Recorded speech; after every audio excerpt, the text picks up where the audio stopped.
What is up, guys? This is Jared Spalding here, and today I'm going to be giving you a video on the 5 most commonly asked questions by silver investors and their answers. Now, of course, there's going to be some questions that, if there's any new investors watching, you might have yourself, and don't feel afraid to leave those in the comment section, because of course I'll respond.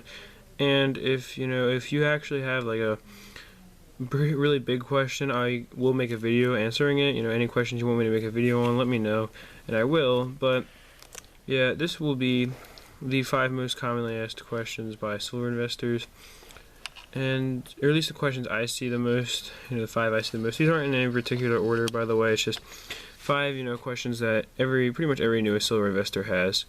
So let's just get started here. So number 5 is, where should I buy silver? Now, this all depends on what type of silver you're buying. As for bullion, you really want to either stick to buying from major companies or reputable coin shops. Now, of course, remember that you are going to be paying a premium no matter where you go. There's no way to avoid that, but just try to find the lowest prices, or maybe you even know somebody who can get really good prices on them.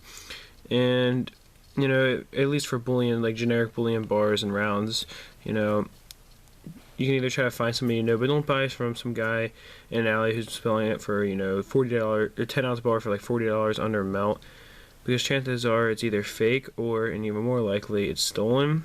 So, even if it has the official seal on it of a big, refinery and bullion maker, it could very well be stolen. And with the tracking numbers on them and the modern technology, that can be found in your possession, and you could be charged with, buying stolen possessions with knowledge that they were stolen, or other such charges. So definitely avoid anything like that, but only buy from reputable sources.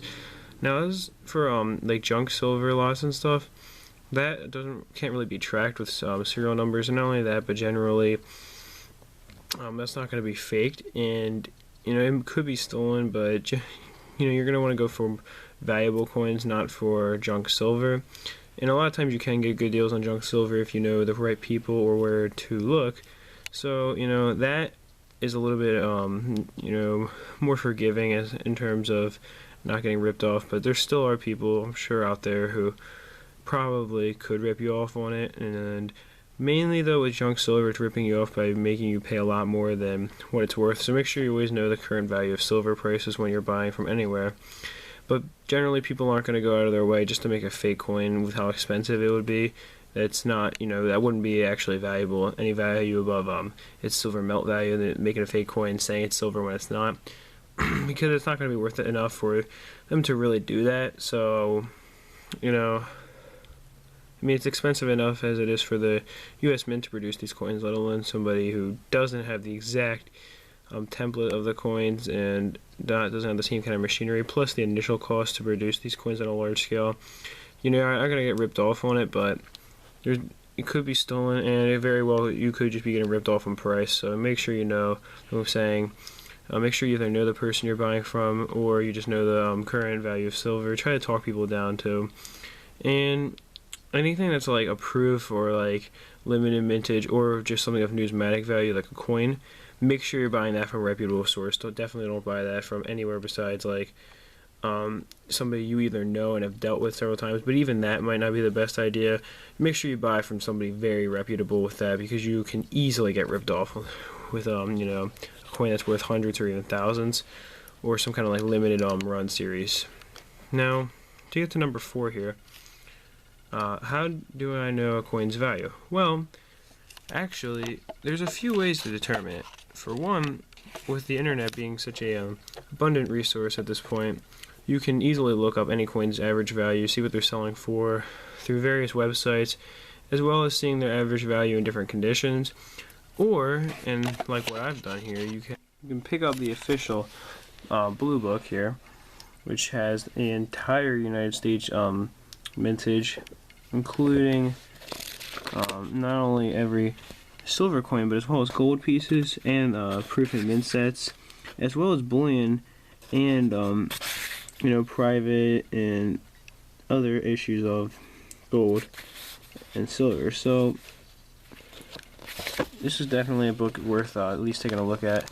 It has a couple hundred pages worth of, very useful information here. And I usually use online resources as well as that book, because that book gives you more of a dealer price aspect on it, as opposed to like what a dealer buy price is. So usually that book's a little bit going a little bit conservatively, so you could be looking at that book and the price might seem kind of low to you, but that's because it's what a dealer is going to buy the coin from you for, and you might even be able to get more out of that online. But make sure, of course, you do more research into a coin if you think it's valuable than just one resource, because one resource can be wrong, but if 10 resources say the same thing, then generally it's going to be a little bit more correct, especially very useful, or not even useful, but very trustworthy resources, what I should say.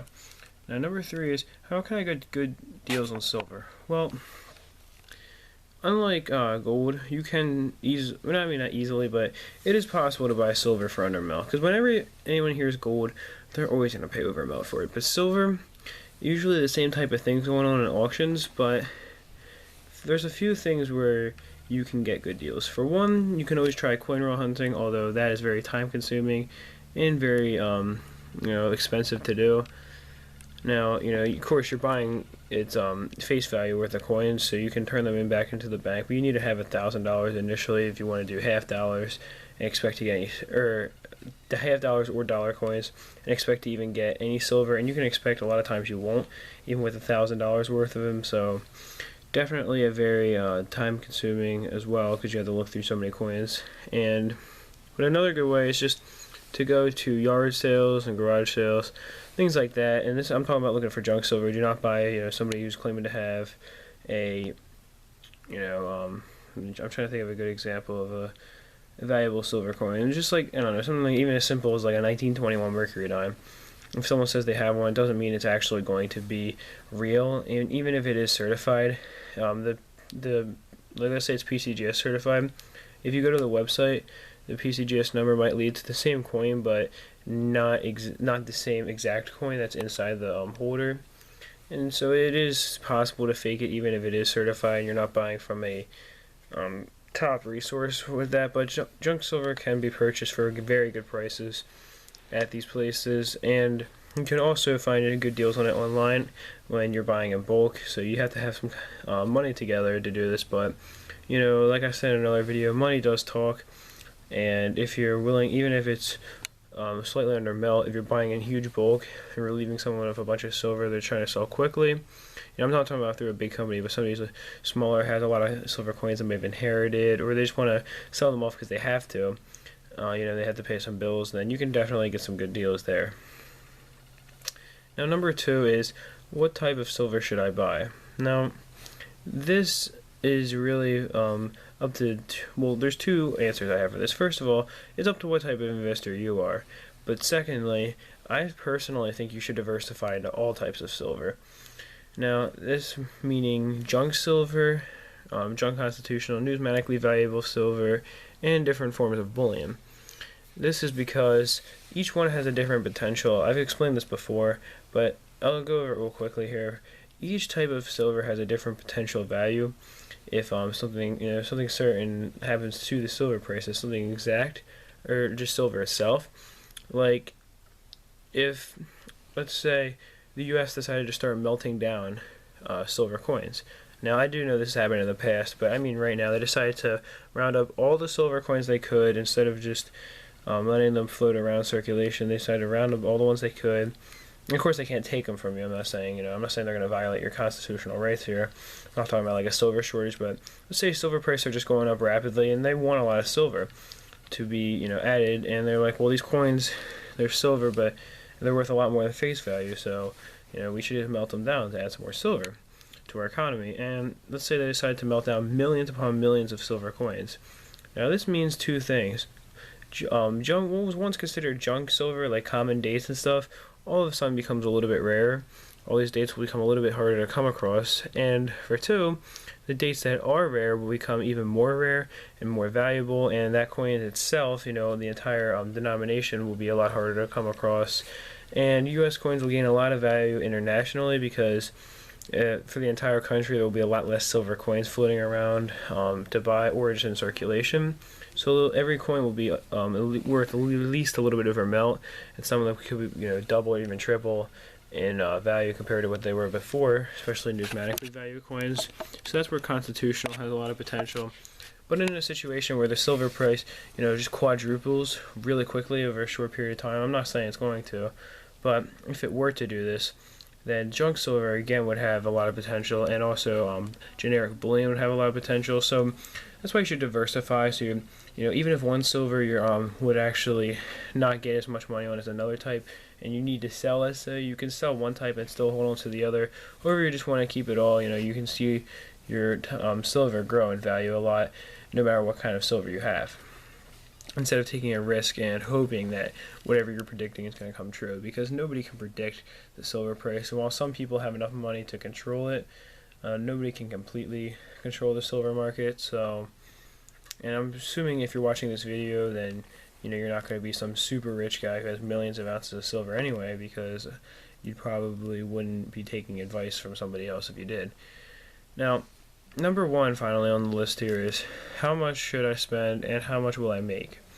Now, this is a very difficult question to answer for you because of two reasons. First of all, again, it depends on what type of silver investor you are. And this is, of course, being for how much should you spend. Now, it all depends on one simple fact, though, and that is how much money you are making.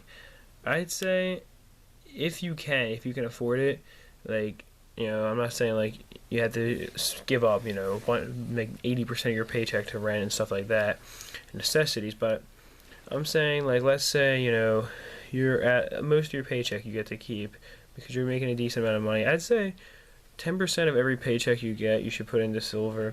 If you're making a little bit more, maybe a little bit more than that even, but I'd say for the average person, around 10% of whatever you're making a month or weekly, however you're paid. And how much will I make? Well, it depends on what type of silver you invest in. It depends on how much under melt you manage to pay. And of course, it all depends on what the silver price decides to go to, because I've predicted silver prices now for the second year, but I don't actually know exactly what's going to happen. Nobody really does, like I was just saying. And so it really is kind of a risk you're taking, although I can pretty much guarantee you, especially with these really low prices we've been seeing lately, that you are going to make money off of it. But it just depends on how wisely you spend that money as to how much you can make, because a lot of it depends on the silver price, but there is a little bit that depends also on just how good you are with buying silver, or spending your money on silver. So I hope you enjoyed this video. I know it's a little bit of a longer one. And if you, like I said before, if you have any questions that I didn't answer, let them know. Let me know in the comments, especially if you'd like to see a video of one of them being answered. And that's it. Peace, love, much respect.